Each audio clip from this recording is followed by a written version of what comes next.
Episode 455। ऐसा कैसे हो सकता है? आप तो एक इंसान हैं, फिर आपके शरीर में ऐसी शुद्ध राक्षसी ऊर्जा क्यों है? आप भी कोई राक्षस साधक नहीं हैं। ज़ेयुआन थोड़ा आश्चर्यचकित था।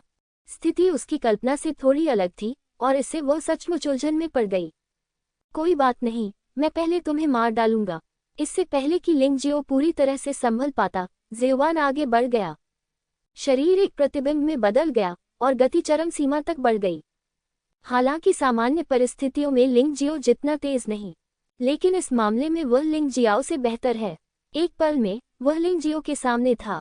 लिंगजियाओ को तो ऐसा महसूस हो रहा था मानो चारों दिशाओं से एक भयावह हवा बह रही हो। यह एक काले बवंडर की तरह था जो उसे टुकड़ों में फाड़ देगा। छद्म योद्धा ज़ेयुआन के सामने लिंगजियो अचानक गायब हो गया। ज़ेयुआन का मुक्का सीधे जमीन पर लगा। पिटाई से रेत और पत्थर उड़ने लगे और जमीन फट गई। ऐसा लगता है कि अंतरिक्ष ढह रहा है, लेकिन इसका क्या फायदा? लापता होने का कोई मतलब नहीं है। ये थोड़ा नजदीक है, ये बहुत खतरनाक है।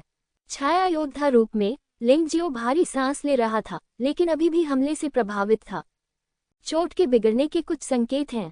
मैं मूल रूप से इस एस्टर की शक्ति का उपयोग अपने भौतिक शरीर को बेहतर बनाने के लिए करना चाहता था, लेकिन अब ऐसा लग रहा है कि यह ज़ेयुआन बेहद भयानक है। अगर मैं तानाशाह मार्शल स्पिरिट का उपयोग नहीं करता और फिर से उसके हमले से मारा जाता हूं, तो मैं मर जाऊंगा। लिंगजियाओ ने अपने दांत पीस लिए। मैं जानता हूं कि मैं खुद को ज्यादा आगे नहीं धकेल सकता।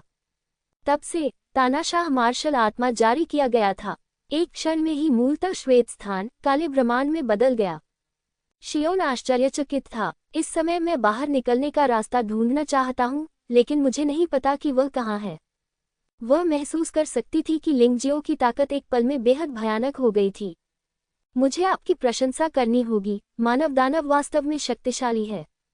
ऐसा नहीं है कि मैंने पहले तियानदान राज्य के प्रारंभिक चरण में योद्धाओं को नहीं मारा है, लेकिन यह इतना कठिन नहीं है। आप सबसे शक्तिशाली प्रारंभिक चरण के तियानदान क्षेत्र के योद्धा हैं जिन्हें मैंने कभी देखा है। लिंगजियाओ फिर से प्रकट होता है। शरीर में भी कुछ परिवर्तन हुए हैं। वुजी स्वर्गीय चूहा राक्षस आत्मा रूपांतरित हो गई और पहले से भी अधिक क्रूर हो गई। ये देखने में भी अच्छा लगता है। सबसे महत्वपूर्ण बात कि मैं महसूस कर सकता हूँ कि जानवर देवता की मूल आभा अधिक भयानक है। ऐसा लग रहा था मानो वह तानाशाह ब्रह्मांड के दबाव में विलीन हो गया हो। ज़ेयुआन को सचमुच अपना शरीर कांपता हुआ महसूस हुआ। तुम कौन हो? ज़ेयुआन ने लिंगजियाओ की पहचान 2 बार पूछी। बात बस इतनी सी है कि पहली बार मैं तिरस्कारपूर्ण था, लेकिन इस बार ये दहशत का माहौल था।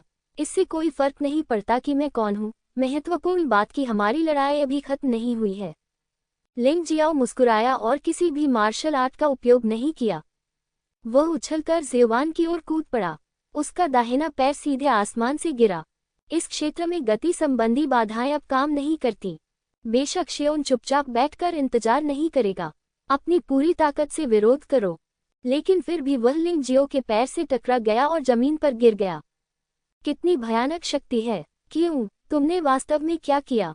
शियोन ने अपने मुंह के कोने से खून पोंछा। पीछे कूद गया। लिंगजियो, जिसे अभी अभी उसके द्वारा दबाया और पीटा गया था, वास्तव में अब उसे चोट पहुंचाने में सक्षम था। यद्यपि चोट गंभीर नहीं थी, लेकिन उसके लिए इसे स्वीकार करना बहुत कठिन था। लिंगजियाओ ने कोई जवाब नहीं दिया। अभी भी हमला जारी है। शियोन केवल निष्क्रिय रूप से ही बचाव कर सकता है। एक व्यक्ति और एक दानव अंतरिक्ष में आसमान से जमीन तक लड़ रहे हैं, और फिर जमीन से आसमान तक। वे पूर्णतः समान हैं। ये बहुत बढ़िया है। ये बहुत बढ़िया है। लड़ाई 100 चक्र तक चली। लिंगजियो महसूस कर सकता था कि स्वर्गीय दानव थंडर ज़ेड लगातार उसके शरीर में अवशोषित हो रहा है, और उसके शरीर में राक्षसी वज्र शक्ति अधिकाधिक बढ़ती गई। शारीरिक शक्ति और सामर्थ्य तेजी से बढ़ रही है। अंततः 150वें चक्र में लिंगजियाओ के शरीर से तेज बिजली चमक उठी। इस प्रकाश में समृद्ध राक्षसी ऊर्जा और भी अधिक भयावह है। लिंगजियाओ के पास मूल रूप से राक्षस की हड्डियां थीं। इस स्वर्गीय दानव थंडर ज़ेड के साथ सहयोग करें। ये कहा जा सकता है कि मांस और रक्त एक दूसरे से जुड़ जाते हैं और मजबूत हो जाते हैं। सुधार हुआ। सम्राट का 8वां स्तर मध्यम है। आप अपने शरीर से शक्ति निकलती हुई महसूस कर सकते हैं। मैं अपने भौतिक शरीर की भयानक सुरक्षा को भी महसूस कर सकता हूँ। लेकिन ज़ेवान की तरफ से जितना अधिक वह लड़ती थी उतना ही अधिक वह भयभीत हो जाती थी, और जितना अधिक वह लड़ती थी उतना ही अधिक वह भयभीत हो जाती थी। लिंग जियो ने उसे जो झटका दिया वह बहुत बड़ा था। मिस ह्यूमन डेमन, हमारे बीच की लड़ाई खत्म होनी चाहिए। एक भौतिक सफलता प्राप्त हुई। इसके अलावा समुद्री ऊर्जा की खेती को भी 40% तक बढ़ावा दिया गया है। लिंग जियाओ को बहुत संतुष्टि महसूस हुई। लेकिन मैं अब और समय बर्बाद नहीं कर सकता। जब मैं यहाँ लड़ रहा हूँ तो मुझे नहीं पता कि बाहर क्या हो रहा है। क्या तुम सचमुच सोचते हो कि तुम मुझे मार सकते हो? मैंने अभी तक दानव के गुप्त कौशल का उपयोग नहीं किया है। शियोन, जो राक्षसी रूप में रहा है, अंततः दिखावा करने जा रहा है, क्योंकि वह जानती थी कि अगर उसने अपने प्रति सच्चा व्यवहार नहीं किया तो वह लिंग जियो के हाथों मर सकती है। लिंग जियो ने अस्पष्ट होने की हिम्मत नहीं की। डोंगशेंग स्वर्गीय तलवार और डोंगशेंग राक्षसी तलवार एक में विलीन हो जाती है। देवताओं और राक्षसों की तलवार बने। शक्तिशाली ताकत इकट्ठा करना शुरू करें। लाल रक्त हीरा आकाश चूहे की रक्त बुराई और जानलेवा इरादे लगातार देवताओं और राक्षसों की तलवार में इनपुट होते हैं। तलवार के ऊपर एक भयानक राक्षस बैठा हुआ प्रतीत हो रहा था। ये किस तरह की मार्शल आर्ट है? ये बहुत भयानक लगता है। ज़ेवान ने भौहें सिकुड़ी, लेकिन इसके बारे में सोचने का समय नहीं था। उसी समय उसने अपनी सबसे शक्तिशाली जादुई गुप्त कुशलता का भी परिचय दिया। बैंगनी प्रकाश दुनिया को नष्ट कर देता है। चमकदार बैंगनी रोशनी ने एक विशाल ब्लेड का रूप ले लिया और लिंग जियाओ के सिर की ओर वार किया। 12 जानवर भगवान तकनीक के लाल रक्त आकाश चूहा। लिंग जियो के हमले उसी समय जारी किए गए थे। बैंगनी प्रकाश और रक्त लाल प्रकाश पूरे अंतरिक्ष में हिंसक रूप से जारी किया गया। विस्मयादिबोधक चिन्ह। बाहर का दर्पण सचमुच टूट गया। विस्मयादिबोधक चिन्ह और अधिक बढ़ती गईं। अंततः वह इसे सहन नहीं कर सका और ढह गया। उस स्थान से भयानक ऊर्जा का एक गोला निकला और चारों दिशाओं में फैल गया। ये लगभग व्यापक था। हे मान के नेतृत्व में मानव दानव पक्ष जीतने वाला था। डोन हुआन की वीरता की भावना पूरी तरह से मर चुकी थी। नरक का द्वार भी टुकड़े टुकड़े हो गया। एक भी सांप नहीं बचा। मानव राक्षसों ने तो अमर रहे के नारे भी लगाए। ब्लैकपर्ल और चियाओ गुआन का लड़ने का कोई इरादा नहीं था। लेकिन इसी समय एक भयानक विस्फोट की आवाज सुनाई दी। मूल दर्पण को केंद्र मानकर इसने कई हजार मीटर की त्रिज्या में भ्रमण किया। वह जहां भी गया वहां जमीन पर लाशें पड़ी थीं।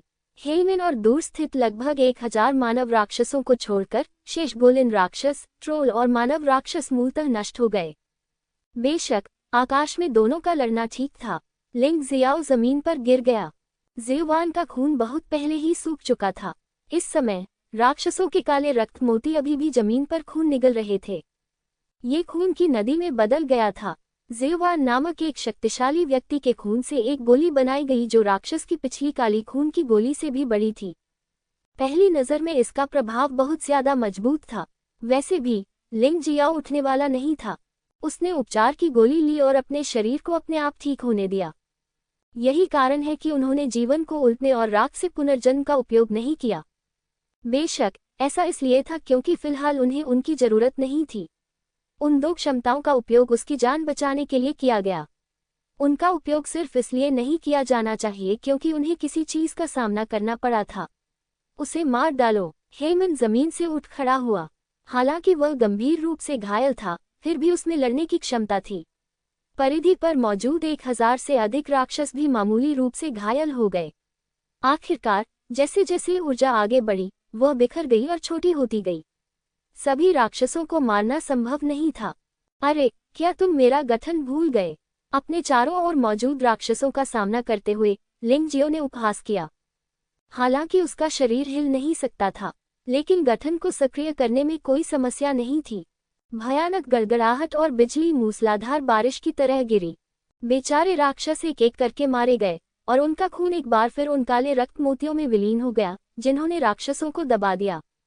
यहाँ तक कि आकाश में उड़ने वाली दानव लाल गोली और चाकू को भी इसमें शामिल किया गया।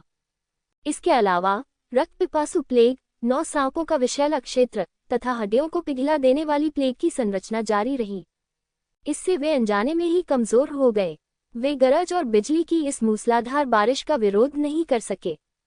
अनगिनत राक्षस मारे गए और घायल हो गए तथा केवल कुछ ही बचे। हेइमान ने अपनी युद्ध क्षमता पूरी तरह खो दी थी। यद्यपि दानव लाल गोली और उड़ने वाला चाकू शक्तिशाली थे, फिर भी उन पर ब्लैक पल और चियाओ गुआंग ने हमला किया। दोनों गंभीर रूप से घायल हो गए। मानव राक्षसों का प्रतिष्ठित घोंसला अंततः लिंगजियो की गणना के तहत विलुप्त होने की स्थिति में आ गया। हालांकि जब ब्लैक पल और चियाओ गुआंग राक्षसों को मारने वाले थे, सैन्य शिविर से अचानक एक अत्यंत भयावह आभा निकली। काली राक्षसी आभा भारी थी। यह विभिन्न अजीब आकृतियों में बदल गया, न केवल मोहुंगवान जैसे राक्षसों की रक्षा की, इससे एक भयानक जानलेवा आभा भी फैली, जिससे ब्लैक पल और चियाओ गुआंग को पीछे हटने पर मजबूर होना पड़ा। ब्लैक पल और चियाओ गुआंग लिंगजियो के सामने खड़े हो गए और राक्षसी आभा को दूर भगाने के लिए अपनी आभा छोड़ी। लिंगजियाओ की रक्षा करें। दानव सम्राट को छोड़कर मैंने लंबे समय से ऐसा साहसी मानव योद्धा नहीं देखा है। तुमने मेरी मानव राक्षस शाखा में घुसने और मेरे इतने सारे लोगों को मारने का साहस किया। तुम्हें किस अपराध की सजा मिलनी चाहिए? आकाश में व्याप्त राक्षसी आभा अंततः समाप्त हो गई। फिर यह एक आकृति में संघनित हो गया।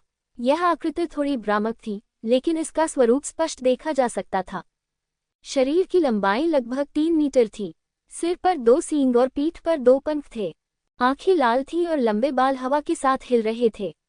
वह काले रंग का कवच पहने हुए था और विशेष रूप से क्रूर एवं सुंदर दिख रहा था। विशेषकर वे लाल आंखें, जो खून के तालाब की तरह दिखती थीं, जिन्हें देखकर लोग सिहर उठते थे। मानव दानव राजा, ब्लैक पल ने कहा, क्या तुम्हें दानव सम्राट ने नहीं मारा है? उसके सामने जो प्रकट हुआ वह मानव दानव राजा था। यह उसका मूल शरीर नहीं था, बल्कि एक क्लोन था। मानव दानव राजा स्वर्ग और पृथ्वी के दानवों के गढ़ में मानव दानव वंश का राजा था। हालांकि वे दोनों राजा थे, लेकिन उसकी अपनी शक्ति राक्षस साधकों के बीच राक्षस राजा से कहीं अधिक थी, यहाँ तक कि वह राक्षस भगवान से भी अधिक थी। दानव सम्राट के बाद दूसरे स्थान पर, जिस क्षण मानव दानव राजा का क्लोन प्रकट हुआ, ब्लैक पल और चियाओ गुआंग सचमुच जमीन पर घुटनों के बल बैठ गए। हिंसक दबाव के कारण वे प्रतिरोध करने में असमर्थ हो गए। ये बहुत भयानक था। ये सिर्फ एक क्लोन था, लेकिन इसकी आभा बहुत भयानक थी। इसके विपरीत लिंगजियाओ ने उनसे बेहतर प्रदर्शन किया।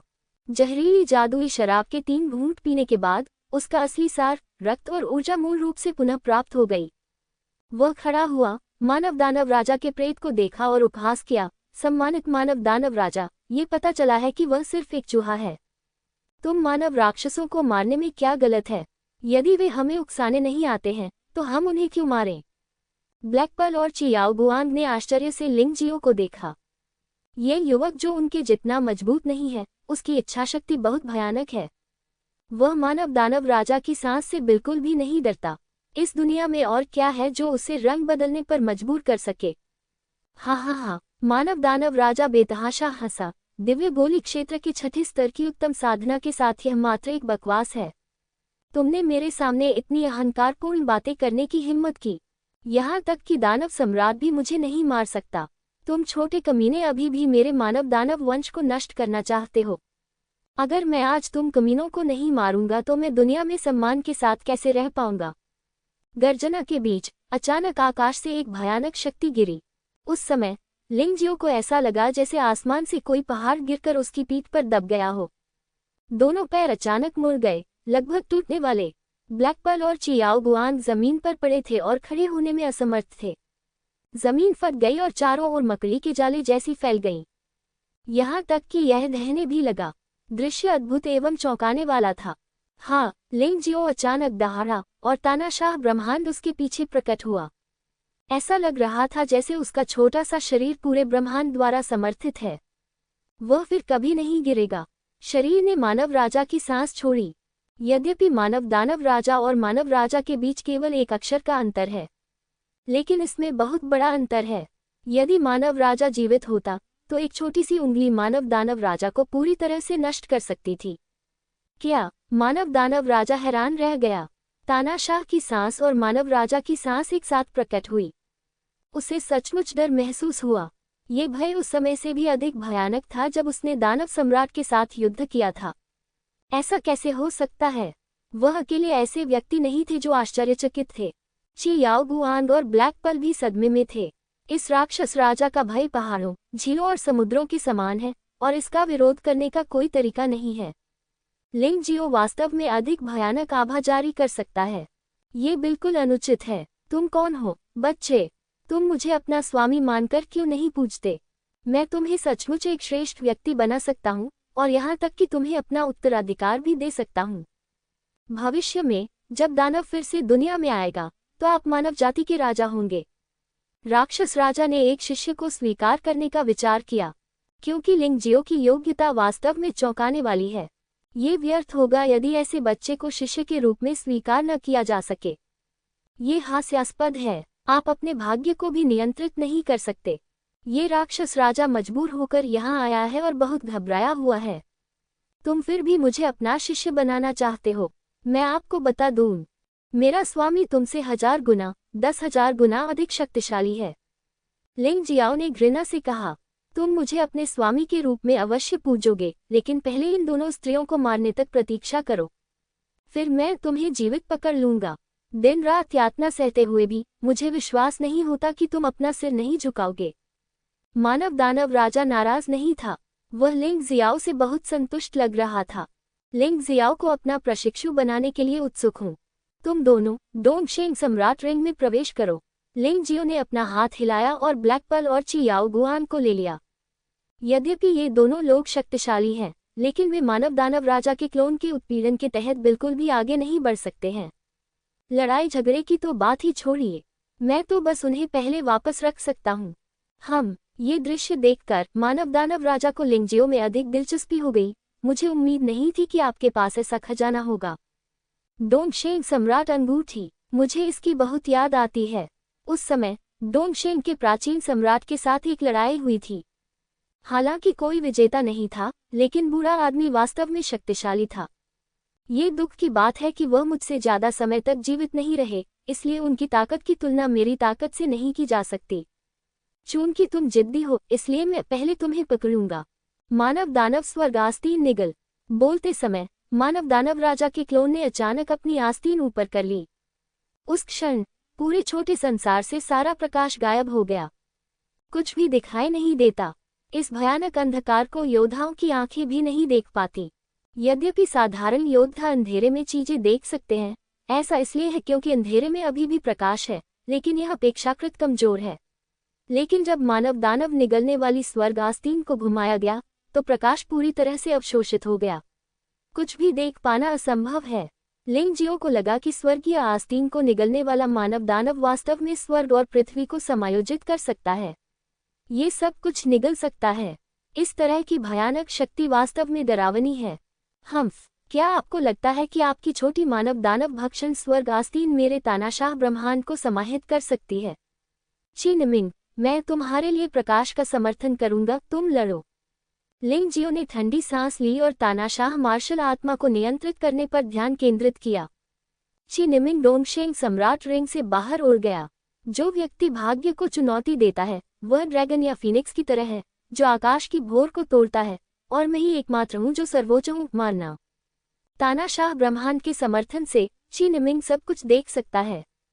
मानव दानव राजा की मानव दानव भक्षण स्वर्ग आस्तीन का कोई प्रभाव नहीं है।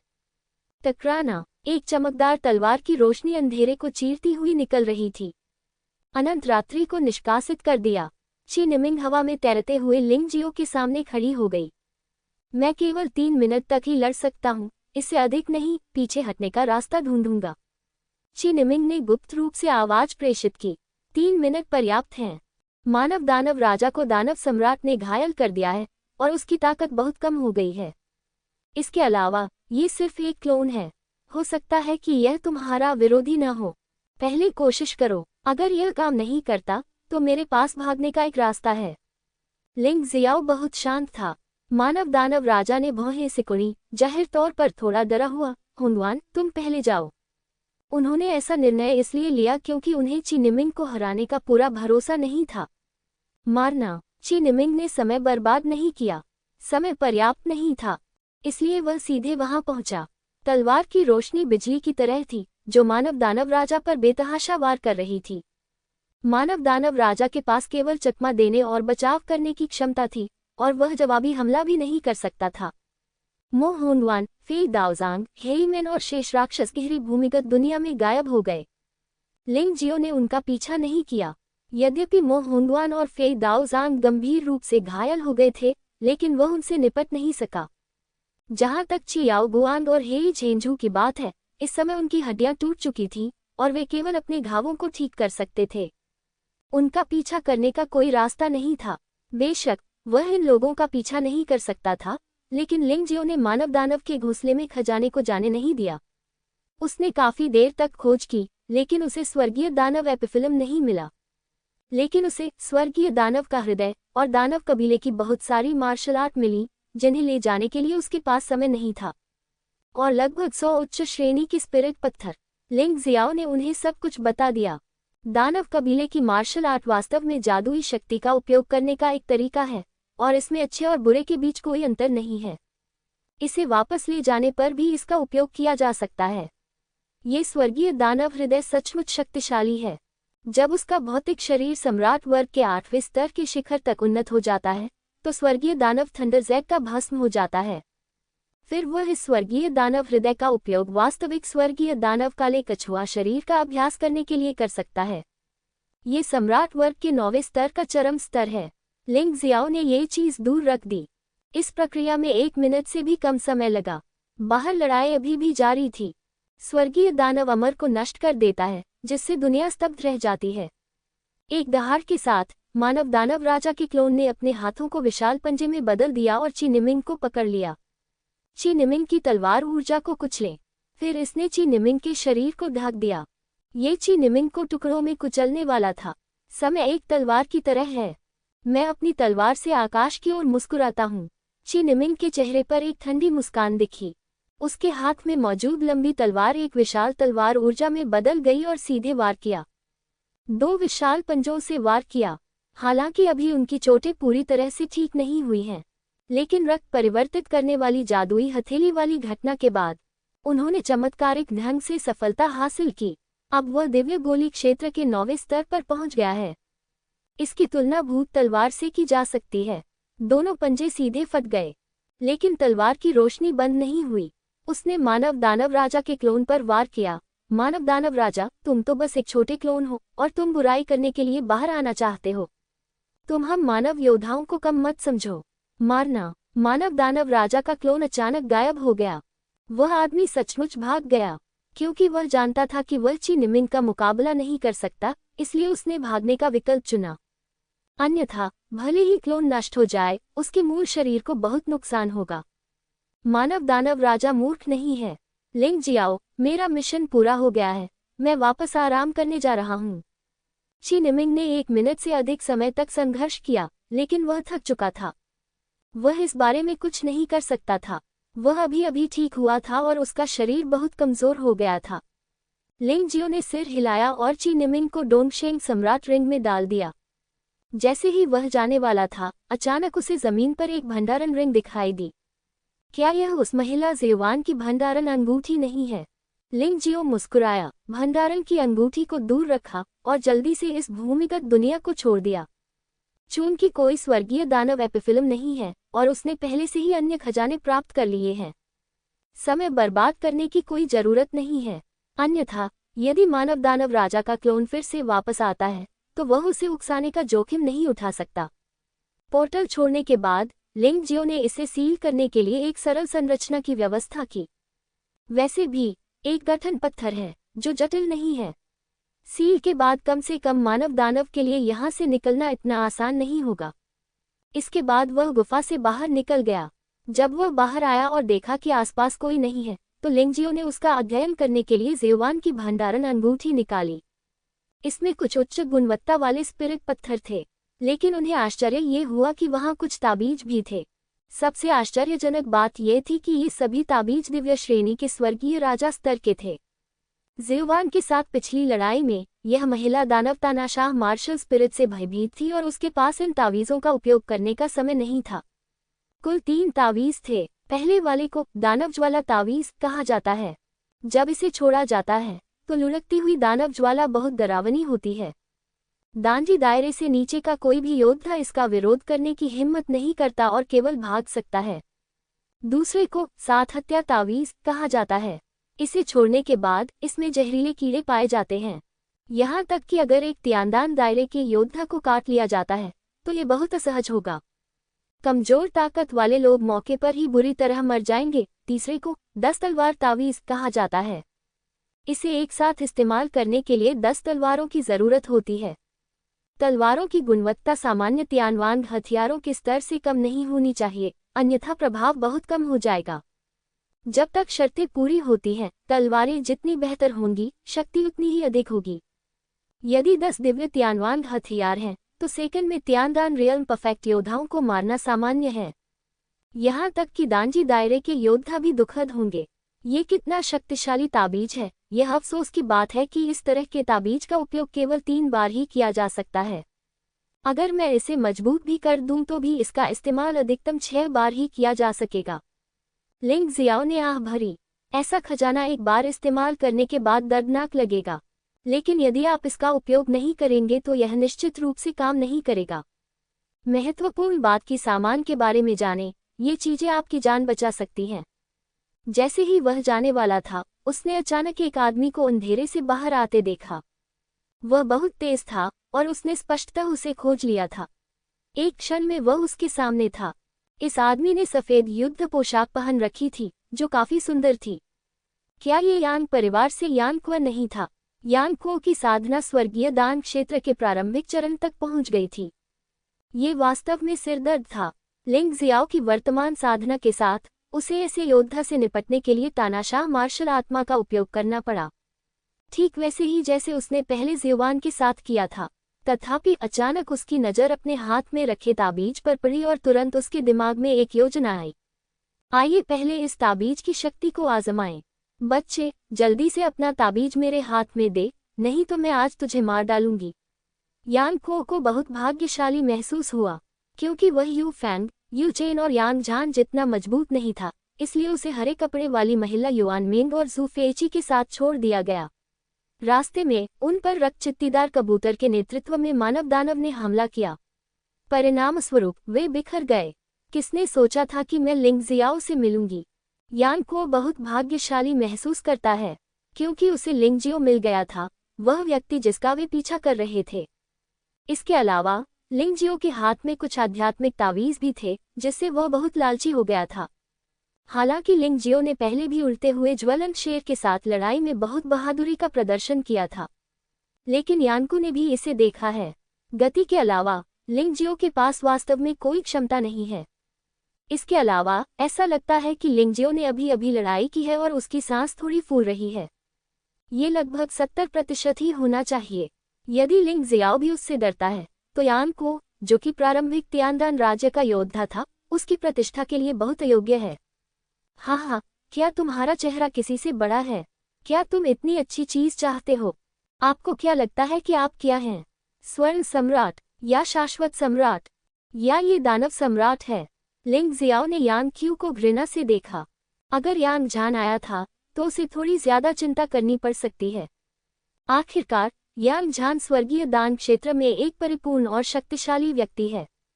मूलतः हम हराना चाहते हैं जब तक कि कोई चमत्कार न हो जाए, लेकिन यांग को ऐसा नहीं कर सकता। हालांकि यांग को हराना बहुत मुश्किल है, लेकिन ये शून्य के बराबर नहीं है। लिंग जियो ने तुरंत वुजी स्वर्गीय चूहा जानवर आत्मा के परिवर्तन में प्रवेश किया। रणनीतिक रूप से दुश्मन को चुनौती दें, लेकिन रणनीति के संदर्भ में हमें अभी भी दुश्मन पर ध्यान देने की जरूरत है और दुश्मन को कभी कम नहीं आंकना चाहिए। अन्यथा यदि नाव नाले में पलट गई तो ये शर्म की बात होगी। न केवल वह शर्मिंदा होगा, बल्कि उसे मरना भी पड़ेगा। बच्चे, मेरी अवज्ञा करने की तुम्हारी हिम्मत कैसे हुई? यांग को ने भौहें सिकोड़ ली। हालांकि वह जानता था कि लिंग जियो का स्वभाव बहुत हिंसक था, उसने इसे दक्षिणी कठपुतली शहर में पहले ही देख लिया था, लेकिन फिर भी उसे उम्मीद नहीं थी कि यह आदमी इतना क्रूर हो सकता है। उन्होंने सीधे तौर पर उनके अनुरोध को अस्वीकार कर दिया। उसकी अभिव्यक्ति धीरे धीरे क्रूर हो गई। ऐसा लगता है कि यदि आप कुछ उपाय नहीं अपनाएंगे तो ये बच्चा आपसे घृणा करेगा। भूल जाओ, वरिष्ठ भाई यू फैंग ने कहा है कि तुम्हें मरना होगा। आज मैं तुम्हें मार डालूंगा। क्या तुम सोचते हो कि दिव्य स्वर्गीय राजा के हथियारों के स्तर की कुछ जादुई ताबीज मुझ जैसे स्वर्गीय अमृत क्षेत्र के योद्धा से निपट सकते हैं? तुम मुझे गंभीरता से नहीं लेते। जैसे ही उसने यह बात कही, यानको ने दोनों हाथों से अपनी असली ऊर्जा सक्रिय कर दी। उसके पीछे एक योद्धा आत्मा प्रकट हुई। वह एक विशाल सफेद भेड़ निकली। मेष राशि का फर सफेद जैड की तरह साफ होता है, लेकिन प्रकट हुई शक्ति लोगों को बहुत भयभीत भी कर देती है। वूश! जिस क्षण यानको ने अपनी मार्शल भावना को मुक्त किया, उसने अचानक कार्रवाई शुरू कर दी। बादलों जैसी 7 अजीब तरंगें छोड़ी गईं। वह लिंग जियाओ की ओर झपटा। जहां भी बादल गुजरता, हवा हिल जाती और भयंकर गर्जना होती। थंडर माउंटेन के ऊपर मूलतः बिजली चमक रही थी और स्याही जैसा काला अंधेरा था। हालांकि इस समय आसमान सफेद हो गया। ये सफेद जैड की तरह था जो कई 100 मीटर के दायरे में फैला हुआ था। अंधेरी रात चमकदार सफेद रंग में बदल गई।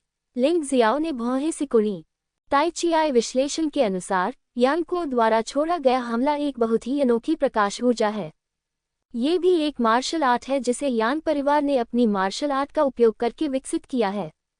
इसे YZ9 रिफाइनमेंट्स मैजिक लाइट कहें। ये चीज मूल रूप से सम्राट की शीर्ष मार्शल आर्ट के 8वें स्तर से संबंधित है। यानको ने जो सीखा वह पूरा नहीं था, लेकिन शक्ति बिल्कुल भी कमजोर नहीं है। Bang bang bang! जहां भी जादुई रोशनी गुजरती, वहां का दृश्य बेहद चौंकाने वाला होता था। लिंग जियाओ ने प्रतिरोध करने के लिए वज्र अविनाशी को छोड़ा।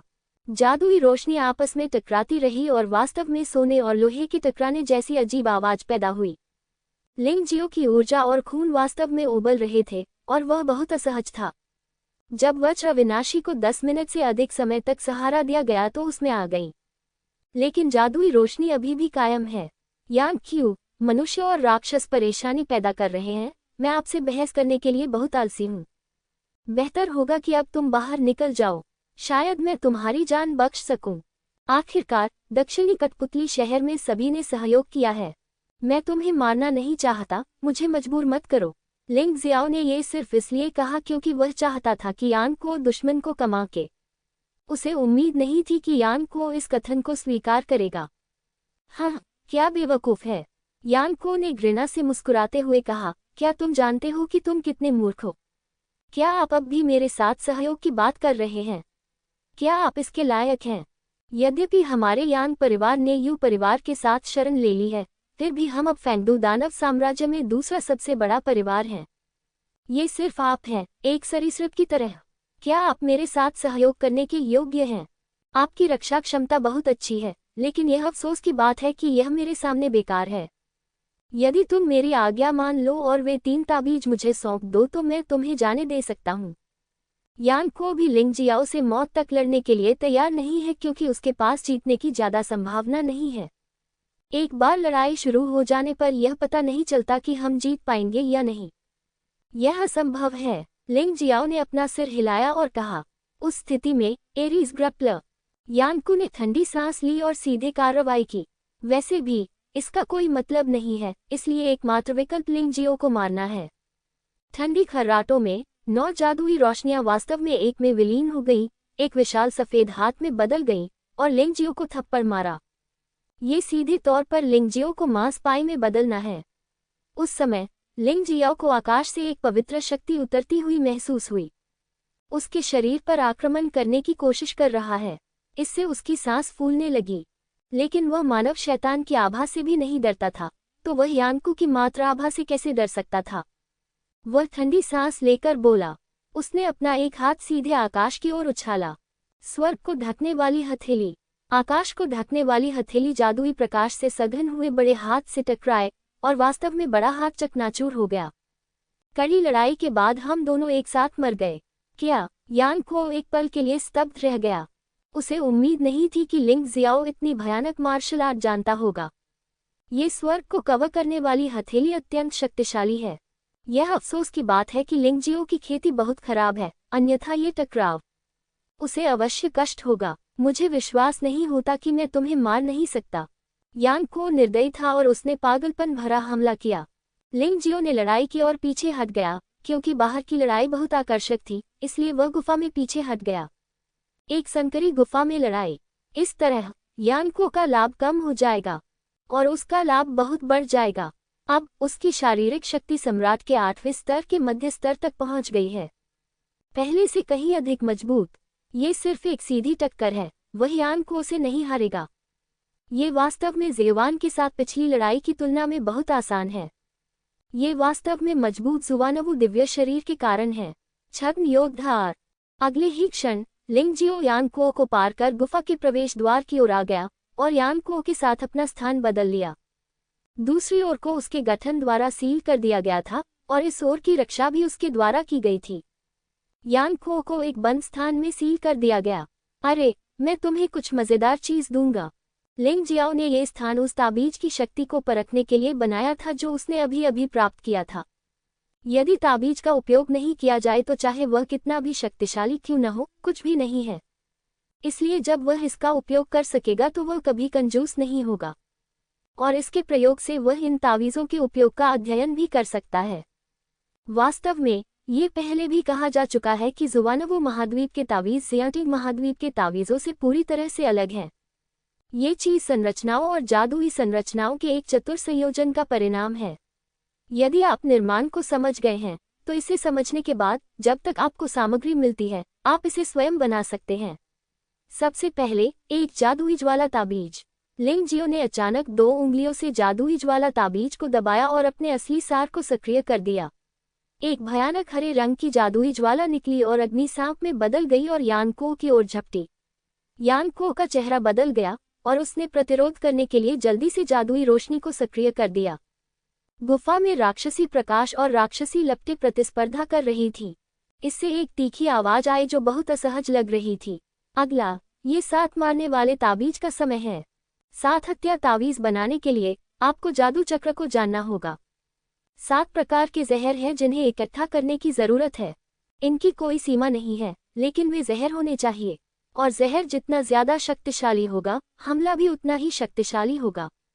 इस 7 मारने वाले ताबीज में रंग बिरंगे जहरीले सांप, जादू टोना करने वाली मकड़ियां, स्वयं विस्फोट करने वाली चींटियां, बिजली जैसी जहरीली मधुमक्खियां, रक्तपिपासु जहरीले मच्छर, उड़ने वाले सुनहरे रेशम के कीड़े और विषाणु पतंगे शामिल हैं। इन 7 विषयों में से प्रत्येक 7 मारने वाले ताबीज में परिष्कृत होने से पहले दिव्य अमृत क्षेत्र के 7वें स्तर तक पहुंच चुका है। एक साथ इकट्ठा हो जाओ और गठन के प्रभाव के साथ सहयोग करो। वे न केवल पानी और आग के प्रति अभेद्य हो जाते हैं, बल्कि वे अधिक जहरीले भी हो जाते हैं। एक बार काट लेने पर स्वर्गीय दान क्षेत्र का योद्धा भी संकट में पड़ जाएगा। उसी विधि का उपयोग करके लिंग जियाओ ने ताबीज को सक्रिय किया। ताबीज के अंदर से एक अजीब सी चीख निकली। अचानक भयानक विषैले सांपों का एक समूह उड़कर बाहर आया। ये विषैले सांप रंग बिरंगे होते हैं और इनकी पीठ पर रंग बिरंगे पंख भी होते हैं। उड़ते सांप की तरह त्रिकोणीय आंखें, क्रूर और दुष्ट। वह रंगीन धुंध में बदल गया और यानको की ओर बढ़ गया। यानको इस समय जादुई ज्वाला से आकर्षित था और उसने यहाँ की स्थिति पर ध्यान नहीं दिया। आपको तो पता ही होगा कि यह रंग बिरंगा जहरीला सांप कितना भयानक होता है। वे दुनिया के सभी प्रकार के जहर खाने में माहिर हैं। फिर यह शरीर में संघनित हो जाता है, यहाँ तक कि अगर इसे अन्य राक्षसों द्वारा खा लिया जाता है तो यह मरने से पहले जहर छोड़ देगा और राक्षसों के साथ मर जाएगा। यदि यानको अधिक शक्तिशाली होता और तियानदान राज्य की पूर्णता तक पहुंच जाता तो ये रंगीन जहरीला सांप वास्तव में उसका कुछ भी नहीं कर पाता। हालांकि यानको स्वर्गीय गोली क्षेत्र में केवल एक प्रारंभिक चरण का योद्धा था। उसकी श्वेत Z9 परिष्कृत जादुई रोशनी रंगीन जहरीले सांप को बिल्कुल भी नुकसान नहीं पहुंचा सकी। रंग बिरंगा जहरीला सांप जादुई लौ से गुजरकर जादुई रोशनी में प्रवेश कर गया। शरीर की सतह पर कुछ परिवर्तन हुए, लेकिन वह जादुई प्रकाश से नष्ट नहीं हुआ। इसके तुरंत बाद जहरीले कीड़ों का एक और समूह उड़कर बाहर आया। ये भयानक आत्म विनाशकारी चींटी। उनके पास विचित्र पारदर्शी पंख भी होते हैं। पूरा शरीर लाल है। इनका विष रंग बिरंगे विषैले सांपों जितना तो नहीं होता, लेकिन सबसे भयानक बात कि ये आत्मविनाश कर सकते हैं। यद्यपि यह वस्तु छोटी है, किंतु एक बार जब ये स्वयं नष्ट हो जाएगी तो इसका प्रभाव लगभग पृथ्वी अमृत क्षेत्र के एक आदर्श योद्धा के आत्मविस्फोटित आंतरिक अमृत के समान होगा। आत्मविस्फोट के बाद विष अधिक शक्तिशाली हो जाएगा। दम घुटना। आत्मविनाश करने वाली चींटी के तुरंत बाद बिजली जैसी जहरीली मधुमक्खी उड़कर आई। लाइटनिंग बी का लाभ गति है। उनका जहर भी वज्र विष है जो लोगों को तुरंत लकवाग्रस्त कर सकता है। छोटे आकार का जहर की सुई बहुत ही सुस्पष्ट है, यहाँ तक कि इस पर नीली धारा भी चमक रही है, जिसे देखकर बहुत आश्चर्य होता है। उनके पीछे खूनी जहरीले मच्छरों का एक समूह है।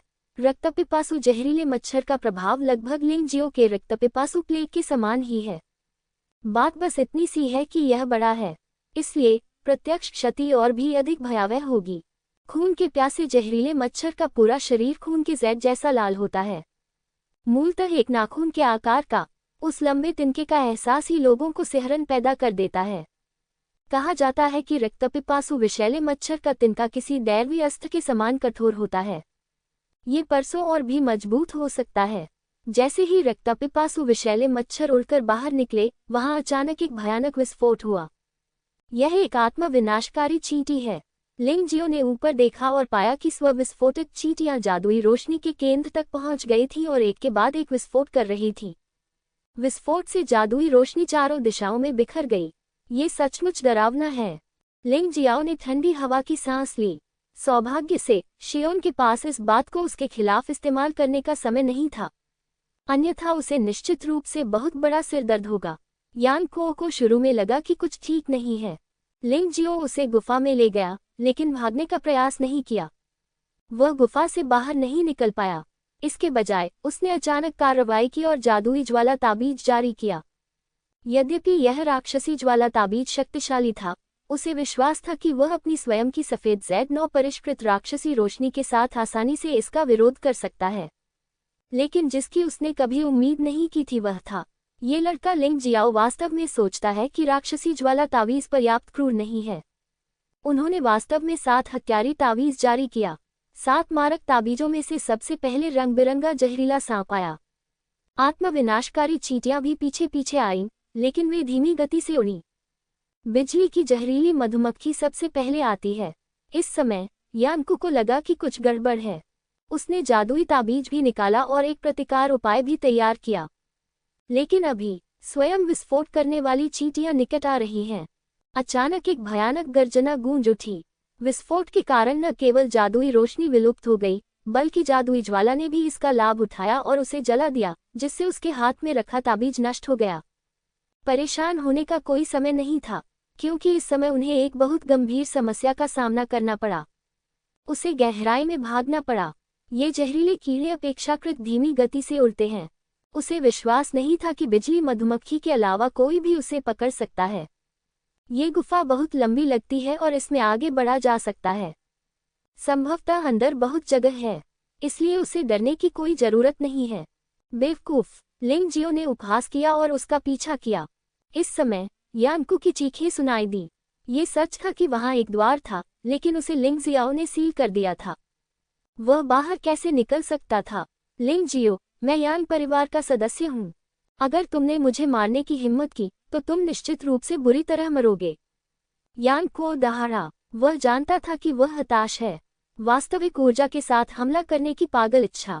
हालांकि इस समय 7 प्रकार के जहरीले कीड़े निकल आए थे और उसके चारों ओर लड़ रहे थे।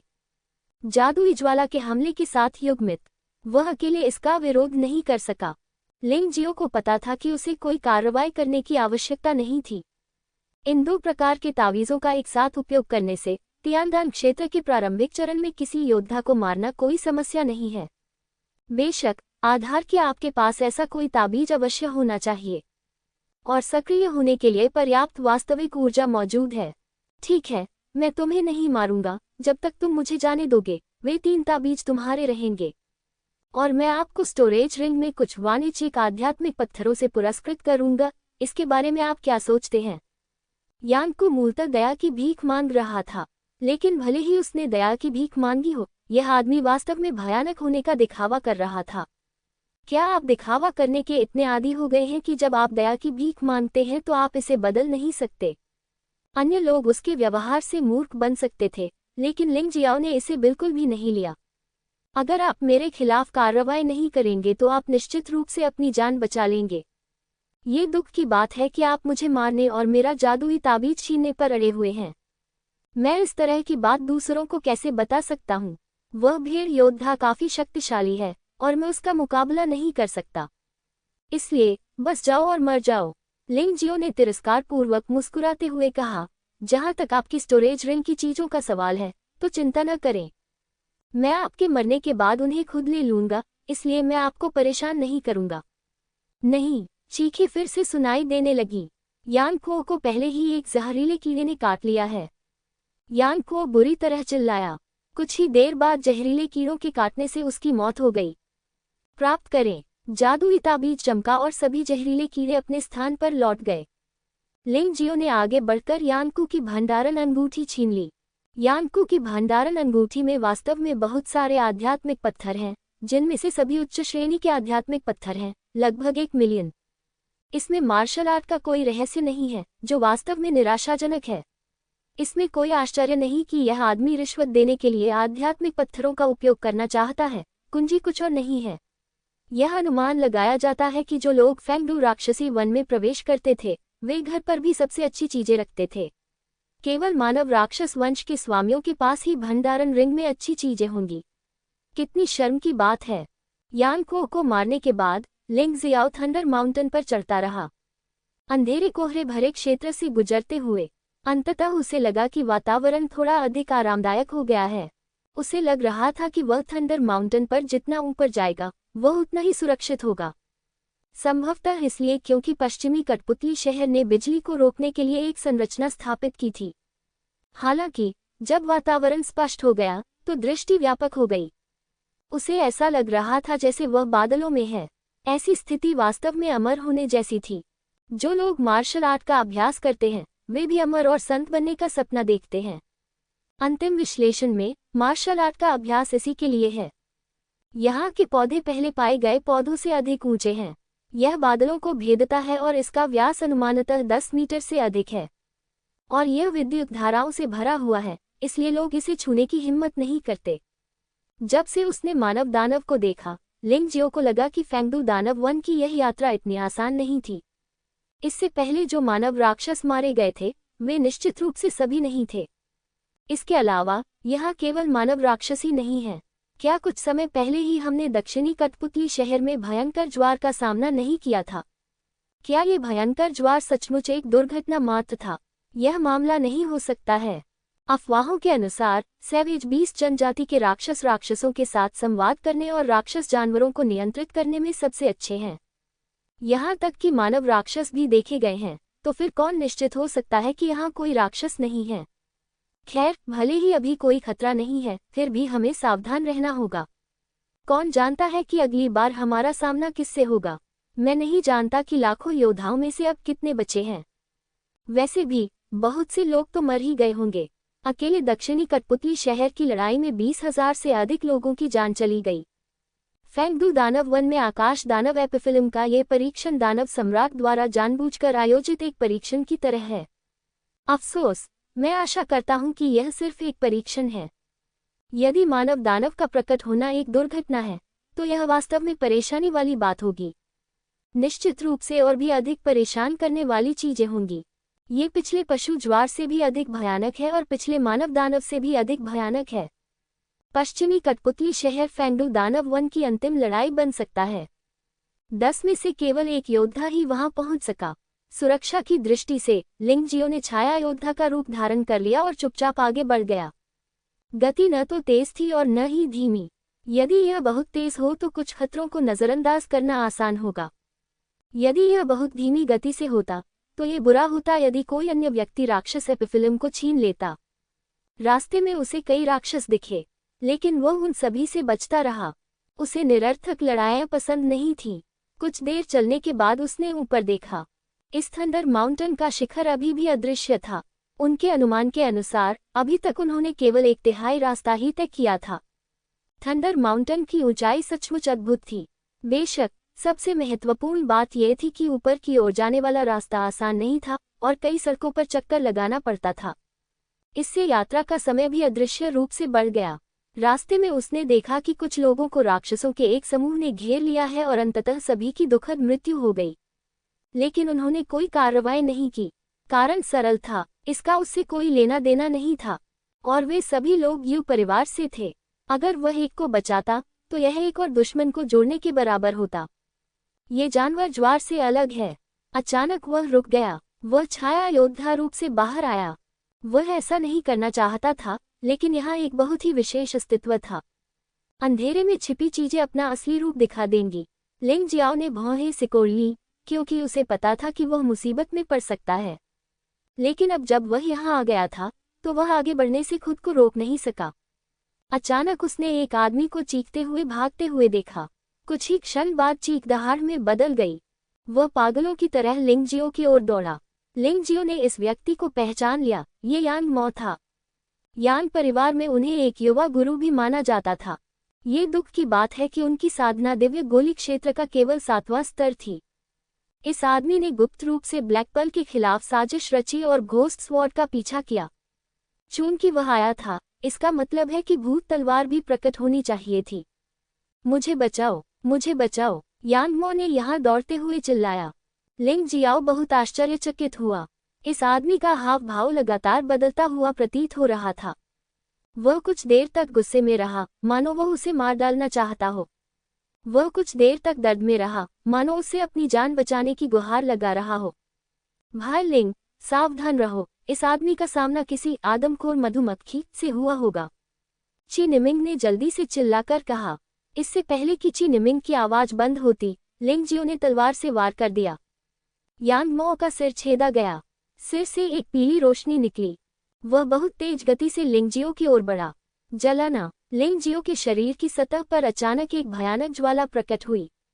पीली रोशनी ने जैसे ही उसकी त्वचा को छुआ, वह तुरंत जलकर राख हो गई। यांग माओ के शव का शीघ्रता से निपटारा किया जाना चाहिए, अन्यथा आदमखोर मधुमक्खी का लावा इस शरीर को नियंत्रित कर एक भयानक ज़ोंबी बना देगा। दूसरों को नुकसान पहुंचाना, ची निमिंग ने जल्दी से कहा। हालांकि लिंग जियो को नहीं पता था कि आदमखोर मधुमक्खी कितनी भयानक थी, लेकिन ची निमिंग को इतना घबराया हुआ देखकर उसने इसे नजरअंदाज करने की हिम्मत नहीं की। बस एक कदम आगे बढ़ने वाला हूँ। अचानक बगल से एक तलवार आई। एक आदमी ने लिंग जियाओ को रोक दिया। वह दहाड़ कर बोला, तुमने मेरे यान परिवार के योद्धा को मारने की हिम्मत की, तुम खत्म हो। इससे पहले कि लिंग जियो कुछ कह पाता, यांग मो, जो जमीन पर गिर गया था, अचानक खड़ा हो गया। उसने उस आदमी को काट लिया जो यांग परिवार का योद्धा होने का दावा कर रहा था। लिंग जियाओ की ताई ची आई ने एक अजीब दृश्य कैद कर लिया। सफेद लावा यांग मो के शरीर से बाहर निकला और फिर योद्धा के शरीर में प्रवेश कर गया। आह! आदमी चिल्लाया। थोड़ी देर बाद एक जोड़ी आंखों की चमक खो गई। बेहद भयानक। इस तरह की अकल्पनीय बात सबसे भयावह बात है। लिंग जियो ने भौहें सिकुड़ी और उसमें आग लगा दी। दुर्भाग्यवश उनमें से एक जल गया। जहां तक यांग माओ का सवाल है, वह बहुत तेजी से भागकर सामने की ओर भागा। लिंग जियो उसका पीछा करना चाहता था, लेकिन झाड़ियों से निकलते हुए एक योद्धा ने उसे रोक दिया। भाई, जाकर मत मरो। यहाँ से आगे नरभक्षी मधुमक्खियों का इलाका है। नरभक्षी ततैयों ने कई लोगों के मस्तिष्क चूस लिए, उनके शरीर पर नियंत्रण कर लिया और उन्हें चलते फिरते नासमझ लाशों में बदल दिया। क्या आप भी यही चाहते हैं? ये 40 वर्ष का एक योद्धा है जो दिव्य अमृत क्षेत्र के 6ठे स्तर तक पहुंच गया है। मजबूत तो नहीं, लेकिन अनुभवी जरूर है। सावधानी और अनुभव ने उसे जीवित रखा है और यहाँ रखा है। आदमखोर मधुमक्खियाँ, क्या वे सचमुच इतनी डरावनी हैं? लिंग जियाओ का चेहरा थोड़ा बदसूरत लग रहा था। यदि ऐसा है तो क्या वह आगे बढ़ने में असमर्थ नहीं हो जाएगा? ये डरावना है, बेशक ये डरावना है। ये मनुष्यभक्षी मधुमक्खियाँ, भले ही वे ज्यादा समय तक अस्तित्व में नहीं रहीं, लेकिन ऐसा कहा जाता है कि मनुष्यों और राक्षसों द्वारा किए गए प्रयोगों के कारण उनमें उत्परिवर्तन हुआ। ऐसा राक्षस पैदा हुआ। ये पौराणिक प्राचीन प्राणियों से भी अधिक भयानक है, इसलिए हम इसे एक विकसित जीव भी कहते हैं, ची निमिंग ने समझाया। तो फिर मेरे लिए यहाँ रुकना असंभव है। हो सकता है कि दानव एपिफिल्म पश्चिमी कठपुतली शहर में लगाया गया हो, जो दूसरे लोग नहीं कर सकते, मैं, लिंग जियाओ, कर सकता हूँ। लिंग जियाओ ने कुछ देर सोचा। अपने कुछ फायदों को ध्यान में रखते हुए उसने सोचा कि वह इसे आजमा सकता है। आप किसी और की बातों से इतना भयभीत नहीं हो सकते कि आप चल न सके। ये बहुत शर्मनाक होगा। भाई, तुम क्या करना चाहते हो? पहले बोलने वाले योद्धा ने पूछा। पश्चिमी कठपुतली शहर में जाओ। हालांकि भयानक आदमखोर मधुमक्खियों ने कई लोगों को डरा दिया, यहाँ तक कि लिंग जियो भी थोड़ा डर गया था। लेकिन डर का मतलब डर नहीं है, इसका मतलब पीछे हटना नहीं है। उसने अपना पैर उठाया और दृढ़ता से आगे बढ़ा। वह जितना आगे चला, उतने ही अधिक लोग उससे मिले। वहाँ किशोरों से लेकर 40 वर्ष तक के लोग थे। वास्तव में पहले परिवर्तन के बाद इस आयु वर्ग के लोगों को सामूहिक रूप से किशोर कहा जाने लगा। वास्तव में लिंग जियाओ को एक युवा व्यक्ति नहीं बल्कि सच्चे अर्थों में एक किशोर माना जा सकता है। 50 वर्ष से कम आयु के सभी लोगों को किशोर माना गया। आखिरकार दुनिया में प्रवेश करने और पुनर्जन्म के बाद योद्धाओं का जीवन काल सामान्यतः लगभग 500 वर्ष तक बढ़ जाता है। हालांकि सड़कों पर कई अफवाहें थीं, लेकिन यह आधिकारिक तौर पर प्रमाणित है, इसलिए इसमें कोई अंतर नहीं होना चाहिए। लिंग जियो से मिले कई लोग वहीं रुक गए और आगे बढ़ने की हिम्मत नहीं जुटा पाए। अपने सामने फैले विशाल फूलों के खेत को देखकर उसका चेहरा बहुत कुरूप हो गया। ये फूल क्षेत्र लगभग 1000 एकड़ क्षेत्र में फैला हुआ है। बाहर निकलने के लिए आपको कम से कम 1 मील की दूरी पार करनी होगी। फूलों के खेत से भी लोग गुजर रहे थे, लेकिन समय समय पर चीख पुकार सुनकर लोगों के दिल जैसे जम से गए। अगर मुझे पता होता कि ऐसे राक्षस भी हैं, तो मुझे स्वर्गीय दानव एपिफिल्म के लिए प्रतिस्पर्धा करने नहीं आना चाहिए था। उसका मुझसे कुछ लेना देना नहीं है। ओह, मुझे इसका अफसोस है। अब मैं यहाँ फंस गया हूँ। मैं न तो आगे जा सकता हूँ और न ही पीछे। ये सचमुच निराशाजनक है। यदि आप इस पुष्प क्षेत्र से गुजरना चाहते हैं, तो आपको कम से कम पृथ्वी गोली क्षेत्र के अंतिम चरण तक पहुंचना होगा। ये तो बस बुनियादी शर्त है। यदि आप केवल अंधाधुंध अभ्यास करते रहेंगे और आपको युद्ध का कोई अनुभव नहीं है, तो आप भी मर जाएंगे। अरे, वह मूर्ख मरने वाला है। हे, दिव्य गोली क्षेत्र का 6ठा स्तर मेरे जितना अच्छा नहीं है। मैं वास्तव में नहीं जानता कि वह वहाँ क्या कर रहा है। बेवकूफ, बाद में एक और अच्छा शो होगा। जो लोग इस पर चर्चा कर रहे थे वे दंग रह गए जब उन्होंने लिंग जियो को आगे बढ़ते देखा। मैंने लोगों को मौत की तलाश करते देखा है, लेकिन मैंने कभी किसी को इस तरह मौत की तलाश करते नहीं देखा। लिंग जियो घृणा से मुस्कुराया। चींटियों का एक समूह गोशावक के विचारों को कैसे समझ सकता है। वह फिर भी अपने पैर उठाए आगे बढ़ गया और उन तानों को कुत्ते के भौंकने के समान समझा। उसके सामने पहले से ही फूलों का एक खेत था। ये फूलों का खेत कुछ खास नहीं था। पेड़ पहले की तरह अजीब नहीं थे। वे सभी साधारण फूलों की तरह लग रहे थे। वहाँ सभी प्रकार के फूल थे, लेकिन मनुष्य भक्षी मधुमक्खियाँ जितनी अधिक भयावह थीं, उतनी ही अधिक भयावह थीं। वह छोटी मधुमक्खी वास्तव में शक्तिशाली शेंडान क्षेत्र के योद्धाओं को डराकर भगा सकती थी। आदमखोर मधुमक्खियाँ डरावनी नहीं लग रही थीं। वे बिल्कुल साधारण मधुमक्खियों की तरह दिखते थे, लेकिन उन प्यारी छोटी मधुमक्खियों की विशेषताएं भयावह थीं। वे शक्तिशाली मानव योद्धाओं को भी ज़ॉम्बी में बदल सकते थे। वे उनका भोजन बन गए। वहाँ आदमखोर मधुमक्खियों की एक बड़ी संख्या थी। एक नज़र में पूरा फूलों का मैदान उनसे भरा हुआ था। असल में आपके लिए गुजरने के लिए कोई जगह नहीं थी। यद्यपि अधिकांश योद्धाओं को मानवभक्षी मधुमक्खियों ने रोक दिया था, लेकिन ये लाखों योद्धा आखिरकार फेंगडू दानव देश के प्रतिभाशाली योद्धा थे। स्वाभाविक रूप से उन सभी को इन छोटी छोटी मानवभक्षी मधुमक्खियों द्वारा अवरुद्ध नहीं किया गया था। यद्यपि मानवभक्षी मधुमक्खियां डरावनी थीं, वास्तव में उनकी ताकत केवल शेंदान क्षेत्र के 7वें चरण के आरंभिक स्तर तक ही थी। उनमें से एक समूह शेंदान क्षेत्र के 7वें चरण की युद्ध शक्ति के साथ उभर सकता है। जब तक ऑपरेशन सही ढंग से किया जाता है, दिव्य गोली क्षेत्र के 7वें स्तर के अधिकांश योद्धा सफल हो सकते हैं। यहाँ तक कि दिव्य गोली क्षेत्र के 7वें स्तर के योद्धा भी उत्तीर्ण हो सकते हैं, यदि उनके पास विशेष मार्शल आत्माएं या मार्शल आर्ट हैं।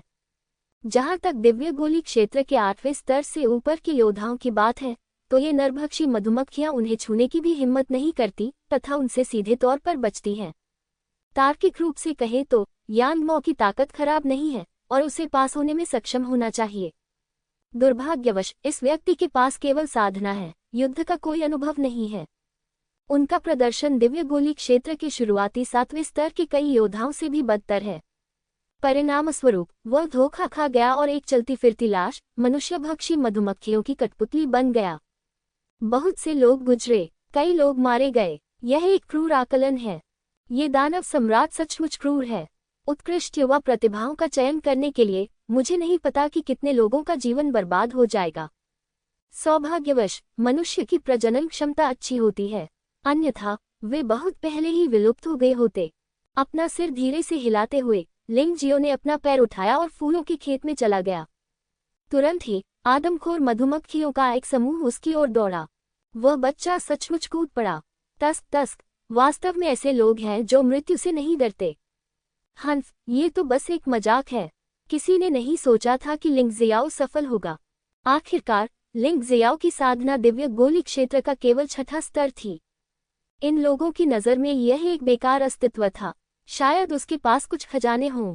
बकवास। वह न तो यू परिवार से है, न ही यान परिवार से, न ही तीनों धर्मों से।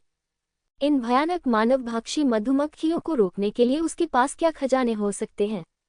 मैंने यू परिवार के कई योद्धाओं को ताबीज या खजाने की मदद से गुजरते देखा है। यही तो असली बड़ा परिवार है। लिंग जियाओ ने ऐसी चर्चाएं नहीं सुनी थी। इस समय उसके मन में केवल एक ही विचार था। वह था पश्चिमी कठपुतली शहर तक पहुंचना, स्वर्गीय दानव एपिफिलम को प्राप्त करना और फिर लिंग जियाओ जियाओ को बचाना। देखा तो आदमखोर मधुमक्खियां उस पर ताबड़तोड़ हमला कर रही थीं। लिंग जियो ने उपहास किया और उसके शरीर की सतह पर अजीब आग जलने लगी। उनके अनुमान के अनुसार मनुष्यभक्षी मधुमक्खियां दिव्य गोली क्षेत्र के 8वें स्तर के योद्धाओं पर इसलिए हमला नहीं करती थीं क्योंकि अगर वे हमला करती तो कोई उम्मीद नहीं होती। अंततः उन्हें अपनी जान भी गंवानी पड़ सकती है। उनका शरीर सम्राट वर्ग के 8वें स्तर का एक मध्यम स्तर का जुवानवु दिव्य शरीर था। दिव्य गोली क्षेत्र के 8वें स्तर के लगभग सभी योद्धाओं से अधिक शक्तिशाली। स्वाभाविक रूप से वह आदमखोर मधुमक्खियों के हमले से नहीं डर सकता था, लेकिन सुरक्षा की खातिर फिर भी उसने इन आदमखोर मधुमक्खियों को जलाने के लिए अजीब आग छोड़ी। चटचटाहट, पटाखों की आवाज सुनाई दी और आदमखोर मधुमक्खियां अचानक बिखर गईं जब वे लिंग जियो के 1 फुट के भीतर पहुंच गईं। शव जमीन पर गिर पड़े। ये भयानक दृश्य देखकर आदमखोर मधुमक्खियां डरकर पीछे हट गईं और उनके पास आने की हिम्मत नहीं हुई। ये बहुत उबाऊ है। लिंग जियाओ ने अपना सिर हिलाया। आदमखोर मधुमक्खियां जिनसे हर कोई डरता था, जब वे उसके पास आईं, वे अदृश्य कचरे में बदल गए। उसे कुछ भी करने की जरूरत नहीं पड़ी, बस आगे बढ़ता गया, मानो दृश्य का आनंद ले रहे हों। घनी मानवभक्षी मधुमक्खियां कभी भी उसके 1 फुट के भीतर नहीं आती थीं। यहाँ तक कि जब उन्होंने उसे आते देखा तो भी वे दूर से ही उससे बचते रहे। यद्यपि आदमखोर मधुमक्खियों का दिमाग छोटा होता है, फिर भी वे सक्षम होती हैं। ऐसे शत्रु पर आक्रमण करना असंभव है जिससे वे स्पष्टतः निपट नहीं सकते। उसके चारों ओर अनगिनत लड़ाइयां चल रही हैं। कुछ लोग कड़ी मशक्कत के बाद अपनी जान बचाने में कामयाब रहे और आखिरकार कुछ मीटर आगे बढ़ पाए। कुछ लोगों की मौके पर ही दुखद मौत हो गई, लेकिन किसी को उम्मीद नहीं थी कि लिंग जियो, जिसे मजाक समझा जाता था, इतना आराम से काम करेगा। भाई लिंग ने मुझे सचमुच आश्चर्यचकित कर दिया, ची निमिंग ने कड़वी मुस्कान के साथ कहा। मैं व्यर्थ ही चिंतित था। जहां तक बाहर खड़े मूर्खों का सवाल है, वे तो और भी अधिक स्तब्ध थे। इस आदमी के पास अवश्य ही कोई खजाना होगा। वह निश्चित रूप से एक बड़े परिवार का योद्धा है, जो जानबूझकर हमें चिढ़ा रहा है। मैंने सुना है कि काले दानव साम्राज्य की भूत तलवार भी इस बार फेंगडू दानव वन में प्रवेश कर गई है। क्या वह भूत तलवार है? असंभव। उसकी साधना दिव्य गोली क्षेत्र का केवल 6ठा स्तर है, और ऐसा कहा जाता है कि भूत तलवार दिव्य गोली क्षेत्र का 9वां स्तर है। लोगों ने बहुत बातें की, लेकिन वे लिंग जियाओ की पहचान का अनुमान नहीं लगा सके। अंत में इसका श्रेय केवल इस तथ्य को दिया जा सकता है कि लिंग जियो एक भाग्यशाली व्यक्ति था। उसने किसी कठपुतली शहर में खजाना खरीदा होगा, तभी वह फूलों के खेत में सुरक्षित रह सकेगा। लोग अब ये चुटकुला नहीं देख सकते थे। लोग असहज महसूस कर रहे थे। विशेषकर वह व्यक्ति जो लिंग जियो पर हंसा था, सबसे अधिक गर्वित था। इस समय लिंग जियो कुछ 100 मीटर दूर चला गया था, लेकिन वह अभी भी फूलों के खेत के प्रवेश द्वार पर खड़ा था और हिलने की हिम्मत नहीं कर रहा था। मत दबाओ, क्या तुम नहीं देखते कि मैं यहाँ मजा देख रहा हूँ? इस व्यक्ति को लिंग जियो ने चेहरे पर थप्पड़ मारा था और वह असहज महसूस कर रहा था। ठीक इसी समय उसके पीछे भीड़ का आभास हुआ। उसने गुस्से से गाली दी। इस बार वह बहुत दुखी था। किसी ने उसे फूलों के खेत में धकेल दिया और एक पल में ही आदमखोर मधुमक्खियों ने उसे चूसकर सुखा दिया। मरने से पहले उसने एक चेहरा देखा। यू फैंग, यू परिवार के शीर्ष प्रतिभाशाली लोगों में से एक। यू फैंग वहीं खड़ा रहा, लिंग जियो को उदासीनता से देख रहा था। उसकी आंखों में पागलपन भरी नफरत चमक रही थी। जब वह दक्षिणी कठपुतली शहर में था, तो लिंग जियो ने उसे पराजित कर दिया। वह अब तक ईर्ष्यालु रहा है। पूरे रास्ते पीछा करने के बाद आखिरकार उसे लिंग जियो मिल गया। दानव ब्लेड यू फैंग, यू परिवार की सुपर प्रतिभा लिंग जियाओ जियाओ और यू क्यूओन के बाद दूसरे स्थान पर है। वह सचमुच प्रकट हुआ। लोग चिल्लाने लगे और उससे दूर हो गए। उन्हें डर था कि उन्हें फूलों के खेत में फेंक दिया जाएगा। यह आदमी निश्चित रूप से स्वर्गीय दानव एपिफिल्म को जब्त करने के लिए सबसे लोकप्रिय उम्मीदवारों में से एक है।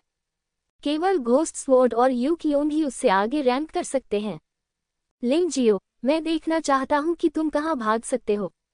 यू फैंग दहाड़ते हुए फूलों के खेत में कूद गया। भयावह आभा पूरी तरह से फूट पड़ी। सैकड़ों आदमखोर मधुमक्खियां मौके पर ही मर गईं। फिर वह हवा में उछलकर बहुत तेज गति से दूर चला गया।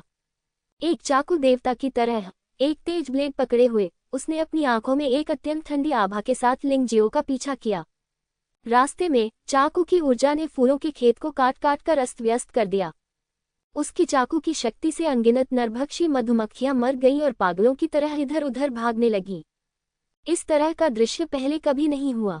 ऐसा नहीं है कि यू फैंग से अधिक शक्तिशाली कोई नहीं है। घोस्ट स्वॉर्ड जैसे लोग इतना बड़ा दृश्य पैदा करना पसंद नहीं करते। इसके बजाय वे चुपचाप गुजर जाएंगे। तो बेशक ये दृश्य यू फैंग जितना दबंग नहीं है। बहुत मजबूत यू फैंग है, लेकिन लिंग जियो कौन है? लिंग जियो वह बच्चा है जिसके शरीर पर अजीब सी लपटें जल रही हैं, है ना? इस बच्चे ने यू फैंग को कैसे उकसाया, कौन जानता है, लेकिन अगर आपने यू फैंग को उकसाया तो आप निश्चित रूप से मर जाएंगे, है ना? लोग यू फैंग को फूलों के खेत में बेतहाशा दौड़ते हुए देख रहे हैं और लिंग जियो की आंखें भी ठंडी हो गईं। ये यू फैंग वास्तव में डरावना है। तार्किक रूप से कहे तो उसने उड़ते हुए ज्वाला सिंह को मार डाला, जिसे इस व्यक्ति की जान बचाने के रूप में माना जा सकता है। इस आदमी में वास्तव में कोई कृतज्ञता नहीं है और फिर भी वह उसे मारना चाहता है। यह अनुचित है। उसे मार डालो, उस बच्चे को मार डालो। बहुत से लोग लिंग जियो को नहीं जानते, लेकिन वे लिंग जियो को मारने के लिए यू फैंग का भारी समर्थन करते हैं। सीधे शब्दों में कहें तो ऐसा इसलिए है क्योंकि लिंग जियो एक अज्ञात व्यक्ति है। यदि कोई अनजान व्यक्ति बहुत अच्छा प्रदर्शन करता है तो लोग उसे ईर्ष्या करेंगे, और अगर यू फैंग उच्च प्रोफाइल और दबंग प्रदर्शन करता है तो उसकी प्रशंसा की जाएगी। इसका कारण बहुत सरल है। एक क्षण बाद यू फैंग पहले से ही लिंग जियो के सामने था। उसके हाथ में पकड़ा हुआ लंबा चाकू अचानक नीचे गिर पड़ा। जमीन काट दी गई। मरना, धिक्कार। जिस समय यू फैंग ने चाकू काटा उसी समय एक तलवार ने उसके चाकू को रोक दिया। ठंडी धार ने चाकू को उड़ा दिया। जमीन में घोंप दिया गया। विस्मयादिबोधक चिन्ह, विस्फोट की आवाज आई। अनगिनत आदमखोर मधुमक्खियां दुखद रूप से मर गईं। कौन? यू फैंग ने गुस्से से देखा, जिसने उसे लिंग जियो को मारने से रोकने की हिम्मत की, जिससे वह बहुत क्रोधित हो गया।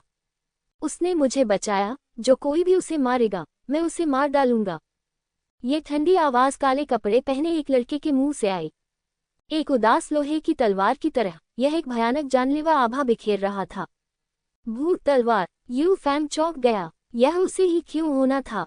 रुको बच्चे, मुझे विश्वास नहीं होता कि तुम हमेशा भूत तलवार के संरक्षण में छिप सकते हो।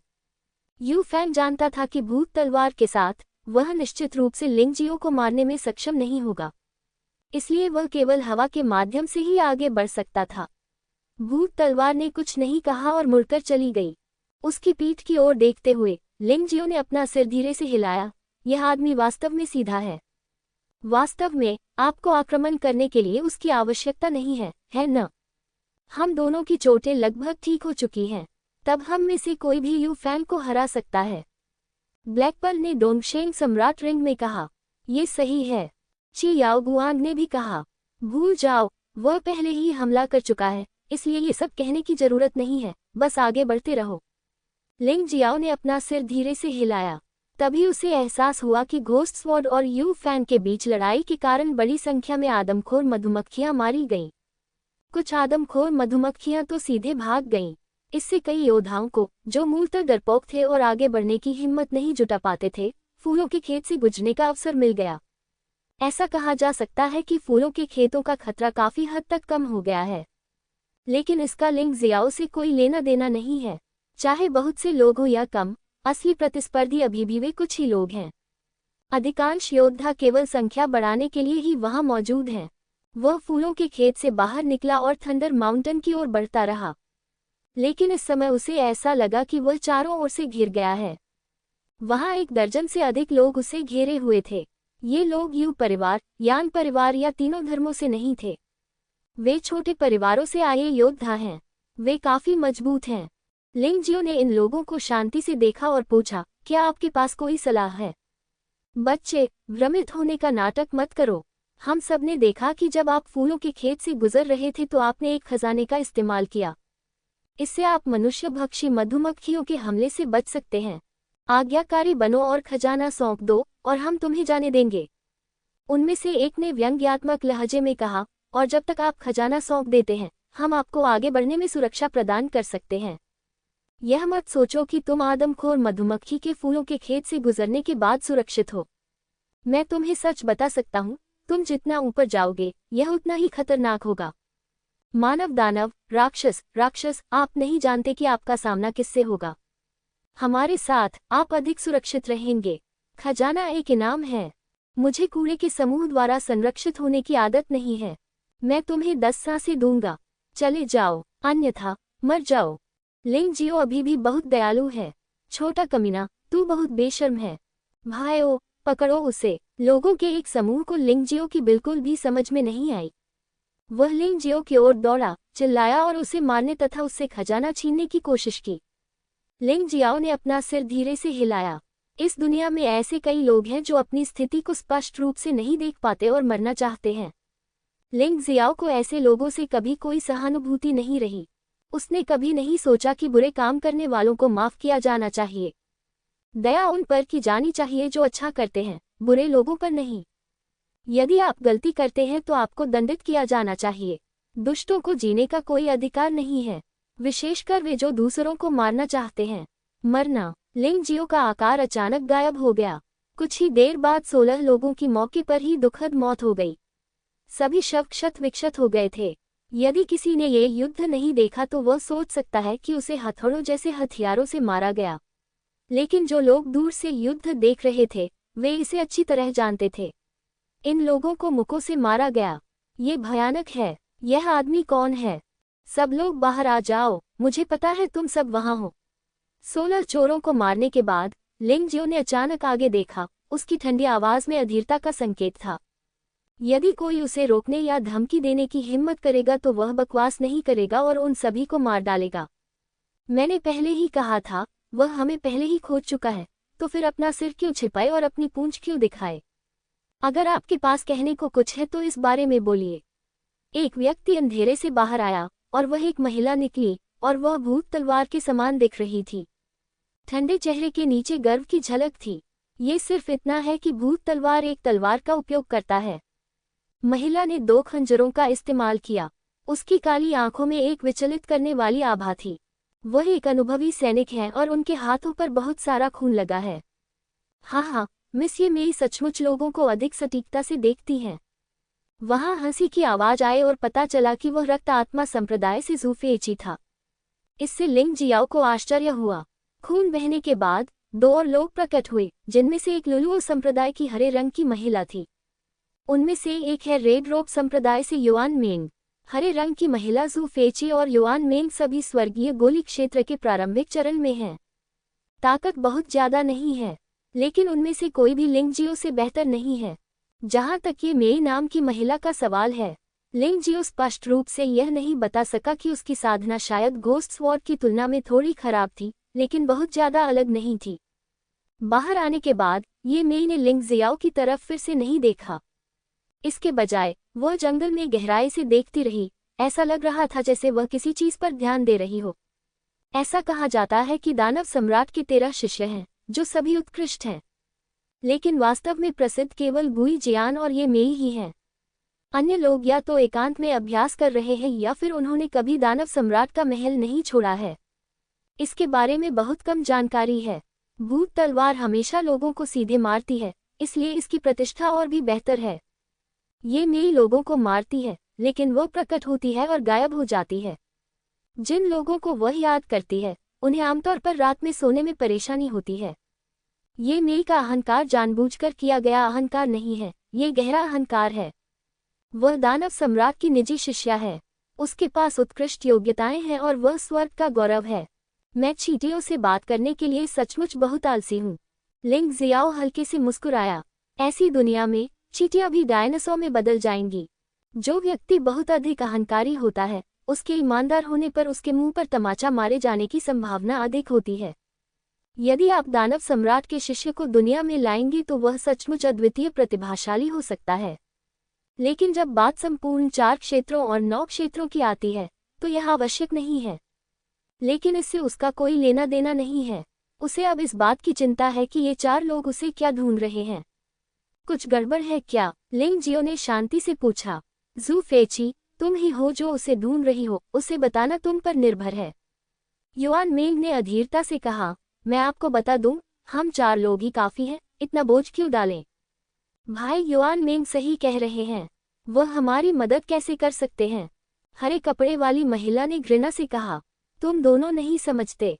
इससे पहले जब आप दक्षिणी कठपुतली शहर में थे तो आप बहुत जल्दी बेहोश हो गए थे, इसलिए आप उनका प्रदर्शन नहीं देख पाए थे। वह उड़ते हुए जलते हुए शेर का सामना करने से नहीं डरता। उनके यहाँ आने से उनकी जीत की संभावना अधिक हो जाएगी। जू फेची ने समझाया। क्या वह उड़ते हुए ज्वाला सिंह को मार सकता है? ये मेई ने अंततः पुनः बात की। उसे ऐसा महसूस हुआ जैसे वह आश्चर्यचकित थी। क्या यह एक शावक है? मिस, ये मेई मजाक कर रही हैं। अगर यह एक शावक था तो यह इतने बड़े पैमाने पर जानवरों की बाढ़ कैसे ला सकता है? ये दान की परम पूर्णता का भयावह अस्तित्व है। अपने भाई घोस्ट स्वॉर्ड की बदौलत वह यू परिवार से यू कियोन के साथ सेना में शामिल हो गया। इस छोटे भाई की मदद से उड़ते हुए ज्वलंत शेर को मार दिया गया। जू फेची ने समझाया। भाई ने वास्तव में उड़ते हुए ज्वाला शेर को मार डाला। ये मेई ने लिंग जियो और यू कियोन को आसानी से नजरअंदाज कर दिया।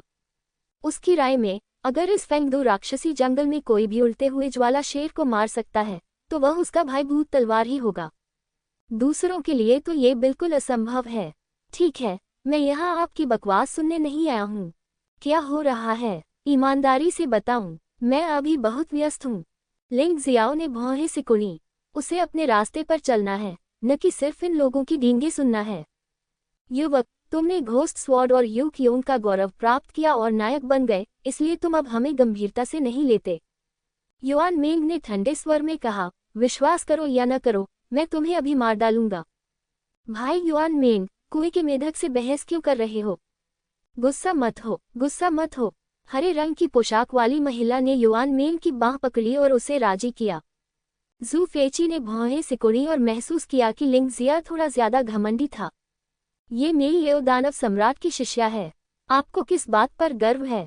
लेकिन अगली कार्रवाई को सुचारू रूप से करने के लिए उन्होंने फिर भी अपना गुस्सा दबाया और कहा, यह इस तरह का भाई है। यहाँ से आगे चलने पर आप लीशान के सबसे डरावने इलाके से गुजरेंगे। वह थंडर डेमन कबीले का क्षेत्र है। अगर मेरे भाई मेरे साथ एक टीम बनाते हैं तो हमारे पास होने की संभावना अधिक होगी, है ना? इसे कहते हैं एक दूसरे की मदद करना। थंडर डेमन कबीला। लिंग जियाओ ने इस दौड़ के बारे में कभी नहीं सुना था। वास्तव में वे राक्षस हैं। ये सिर्फ इतना है कि वे कई वर्षों से दानव वज्र द्वारा संयमित हैं और इन दानव कुलों में दानव वज्र को नियंत्रित करने की क्षमता है। इसकी ताकत बहुत भयानक है। वे थंडर माउंटेन पर एक बहुत ही विशेष जातीय समूह हैं। मानव राक्षस वंश ने भी उन्हें जीतने की कोशिश की, लेकिन असफल रहे। उसे बुरी तरह पीटा गया। बेशक ऐसा इसलिए है क्योंकि आसपास कोई मानव दानव राजा नहीं है। डोंगशेंग सम्राट की अंगूठी में ची निमिंग ने उत्तर दिया। ये प्रिय मित्र सचमुच बहुत कुछ जानता है। उनके साथ मिलकर काम करो। उनके साथ रहने से आप बहुत सी परेशानियों से बच सकते हैं।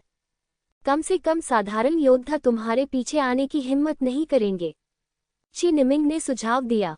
लिंग जियाओ का भी यही विचार था, इसीलिए उन्होंने सीधे तौर पर मना नहीं किया। ठीक है, हम टीम बना सकते हैं। लिंग जियाओ ने सिर हिलाया। मैं नहीं जानता कि तुम्हें क्या कहूं भाई। जू फेची ने पूछा। मैं कोई नाम नहीं हूँ, जिक्र करने लायक नहीं हूँ। मेरा अंतिम नाम लिंग है। लिंग जियाओ ने उदासीनता से कहा। क्या बकवास है। मैंने तुमसे तुम्हारा नाम पूछा था, लेकिन तुमने केवल अपना अंतिम नाम बताया। भूल जाओ, वैसे भी किसी को तुम्हारे नाम की परवाह नहीं है। युआन मेंग ने ठंडी सांस ली और कहा, ठीक है जू फेची, चलो जल्दी चलते हैं। यू फैंग और अन्य लोग पहले ही जा चुके हैं। चलो भाई लिंग, पीछे आओ। जू फेची के पास लिंग जियाओ को भर्ती करने के कोई अच्छे इरादे नहीं थे। महत्वपूर्ण क्षण में लिंग जियो को तोप के चारे के रूप में उपयोग करना सबसे अच्छा विकल्प है। आखिरकार कोई नहीं जानता कि आगे की राह में उनका सामना किससे होगा। स्थिति बहुत जटिल हो सकती है। लिंग जियाओ जानता है कि ये लोग क्या सोचते हैं। अधिक कुछ कहने में आलस्य के कारण वह अकेले ही पीछे चला गया और आसपास की स्थिति का निरीक्षण करने के लिए ताइची नेत्र खोल लिया। महत्वपूर्ण क्षण में उसने ची याओगुआन, ब्लैकपल, हे मिंग और ची निमिंग को रिहा कर दिया और वह सामने के सभी लोगों को मार सकता था। बेशक वह खून के प्यासे किस्म का व्यक्ति नहीं था। अगर सामने वाला ठीक होता तो वह ऐसा दिखावा करता जैसे कुछ हुआ ही नहीं। फूलों के खेत के बाद फिर घना जंगल था, लेकिन सामने के जंगल की तुलना में यहाँ लगभग हर जगह बिजली के निशान थे। यहाँ तक कि जो खरगोश अचानक डरकर भाग गए थे वे भी बिजली की चपेट में आ गए। तेज सांसों के कारण लोगों को अपनी त्वचा पर असहजता महसूस हुई। बेशक लिंग जियाओ एक अपवाद था। उसके वर्तमान शरीर में स्वर्गीय दानव थंडर ज़ेड की शक्ति का एक हिस्सा समाहित हो चुका है और उसके पास लंबे समय से बुरी गड़गड़ाहट का प्रतिरोध करने की क्षमता है। यहाँ तक कि बुरी गड़गड़ाहट भी उसके लिए अच्छी है। दुष्ट गड़गड़ाहट स्वर्गीय दानव थंडर ज़ेड की अधिक शक्ति की रिहाई को उत्तेजित कर सकती है। रास्ते में ये मेई मूलतः अंधेरे में चल रही थी। उसके शरीर की हरकतें लिंग जियाओ के छाया योद्धा रूप से बहुत मिलती जुलती थीं, लेकिन ताइची आई के तहत वह पूरी तरह से उजागर हो गई थी। वह बहुत कम बोलती थी और उसका व्यक्तित्व कुछ हद तक गुई जियान जैसा था। शायद इस महिला के मन में गुई जियान न केवल उसका भाई था बल्कि उसका आदर्श भी था। जू फेची ने सतर्कता से उसका पीछा किया और आसपास की स्थिति पर नजर रखी। युआन मेंग और हरे कपड़े वाली महिला पूरे समय बातें कर रहे थे। इस जोड़े के बीच अच्छे संबंध प्रतीत होते थे। बात बस इतनी थी कि समय समय पर उनकी हंसी से लोगों के माथे पर बल पड़ जाते थे। वे सभी यहाँ के खतरे को जानते थे, लेकिन वे ऐसे हंस रहे थे जैसे आसपास कोई भी न हो। मैं सचमुच नहीं जानता कि वह मूर्ख था या बहादुर आदमी। हालांकि इससे लिंगजियो के लिए डोंगशेंग सम्राट रिंग में 4 लोगों के साथ संवाद करना आसान हो गया। आप दानव सम्राट वास्तव में जानते हैं कि कैसे खेलना है। आदमखोर मधुमक्खियां पहले से ही बहुत डरावनी है और एक मानव दानव वंश भी है। मैं अनुमान लगाता हूं कि यह थंडर डेमन कबीला मानव दानव वंश से भी अधिक भयानक है। राक्षस सम्राट ने तुम्हारी इतनी परीक्षा ली और तुम जरा भी क्रोधित नहीं हुए। लिंग जियाओ ने मुस्कुराते हुए कहा, गुस्सा? मेरी हिम्मत कैसे हुई? दानव सम्राट हमारे सर्वोच्च हैं। उसने ये काम अपने उद्देश्य के लिए किया। इसके अलावा स्वर्गीय दानव एपिफिलम भी बहुत महत्वपूर्ण है। यदि आप दिव्य शरीर क्षेत्र में प्रवेश करना चाहते हैं तो आपको लगभग स्वर्गीय दानव एपिफिलम के मार्गदर्शन पर निर्भर रहना होगा। वैसे भी हमारे फेंगडुल दानव साम्राज्य में मैंने कभी किसी ऐसे योद्धा के बारे में नहीं सुना है जिसने दिव्य शरीर क्षेत्र में पदोन्नत होने पर स्वर्गीय दानव एपिफिलम का उपयोग नहीं किया हो। इतनी कीमती चीज अगर आसानी से मिल जाए तो किसे दी जाएगी? इसका परीक्षण करने का यही एकमात्र तरीका है, ची निमिंग ने बताया। मैंने कबीले के क्लासिक्स में थंडर डेमन कबीले की ताकत देखी है। यह मानव दानव वंश जितना अच्छा नहीं होना चाहिए, क्योंकि थंडर डेमन कबीले का सबसे शक्तिशाली योद्धा सही स्वर्गीय गोली क्षेत्र का अस्तित्व है। दान के चरम क्षेत्र में कोई योद्धा नहीं है और अधिकांश थंडर डेमन कबीले दिव्य गोली क्षेत्र के 6ठे और 7वें स्तर पर हैं। इससे अभी भी निपटा जा सकता है। इसके अलावा उनकी संख्या भी बहुत अधिक नहीं है। इनकी संख्या केवल 30,000 है, जो लाखों प्रतिभाशाली योद्धाओं की तुलना में बहुत कम है। थंडर डेमन कबीले अर्थात वह दानव कबीला जिसने दानव थंडर की शक्ति को एकीकृत किया है। युद्ध शक्ति समान शक्ति वाले सैवेज बीस्ट डोमेन के जानवर योद्धाओं की तुलना में अधिक भयानक हो सकती है। लिंग जियाओ अपने दिल में सोच रहा था। वास्तव में उसे थंडर डेमन कबीले से कोई नफरत नहीं थी। जब तक दूसरा पक्ष उस पर हमला नहीं करता वह हत्या करने में बहुत आलसी था। उनकी महान महत्वाकांक्षा जुवान राज्य को एकीकृत करना और सभी जातियों के सह अस्तित्व की स्थिति को फिर से बनाना था। अतः चाहे वह राक्षस कबीला हो या पशु कबीला, वे वास्तव में बुद्धिमान जातियां हैं। बातचीत करना अभी भी संभव है और मारना आवश्यक नहीं है। बेशक अगर आप उस पर हमला करने और उसे गुस्सा दिलाने की हिम्मत करते हैं तब उसके मन में दया दिखाने का कोई इरादा नहीं होगा। वह तो इंसानों को भी मार डालता था, राक्षसों की तो बात ही छोड़िए। अचानक ये मेई सामने आ गई और ठंडे स्वर में बोली, कुछ चल रहा है। लिंग जियाओ ने आगे देखा। वहां 1 दर्जन से अधिक शव थे जिन पर ताई ची आई ने निशाना साधा और उन सभी को पेड़ों पर लटका दिया गया। दृश्य थोड़ा भयावह था। यदि कोई नौसिखिया जिसने कभी दुनिया नहीं देखी हो ये दृश्य देखे तो वह संभवतः स्वयं से भयभीत हो जाएगा।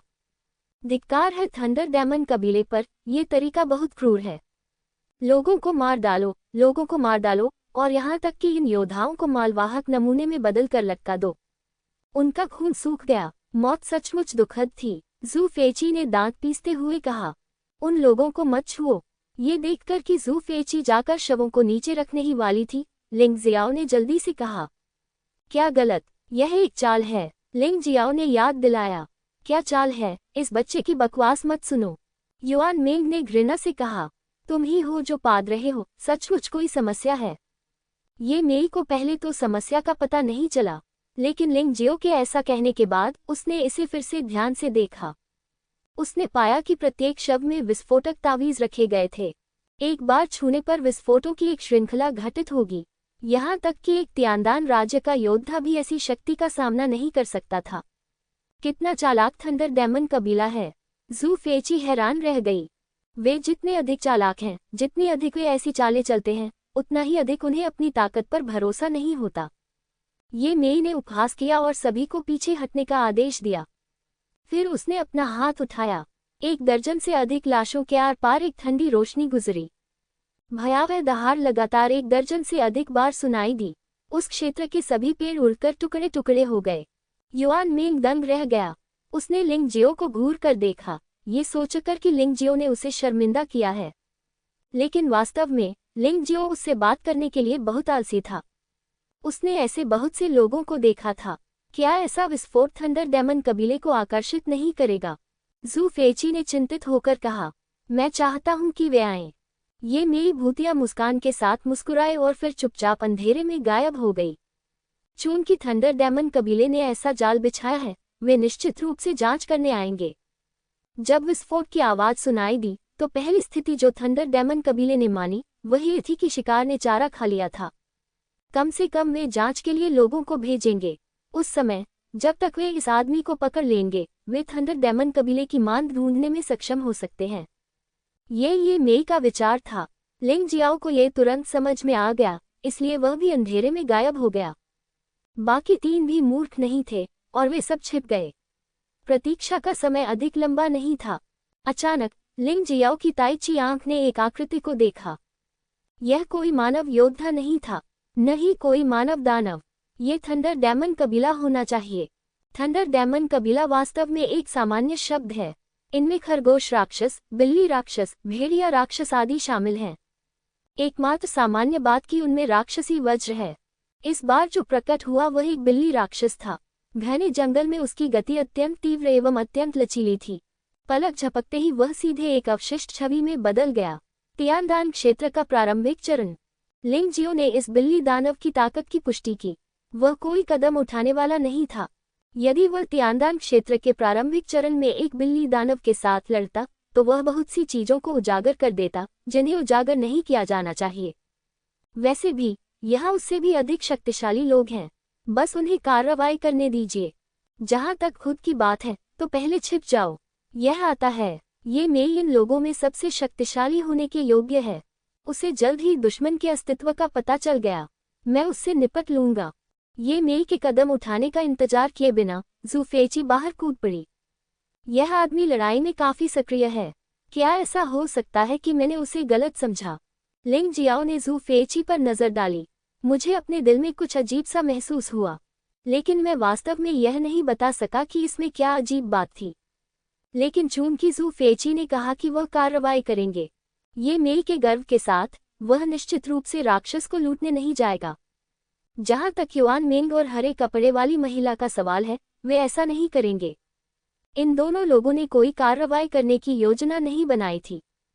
बिल्ली दानव का स्वरूप बहुत फुर्तीला है। इसका शरीर पतला है, इससे उसकी लचीली गति को बढ़ावा मिलता है। इसका सिर बिल्ली जैसा दिखता है, लेकिन शरीर मानव जैसा अधिक है। लचीली पूंछ उसे इच्छानुसार पेड़ पर लटकने की अनुमति देती है।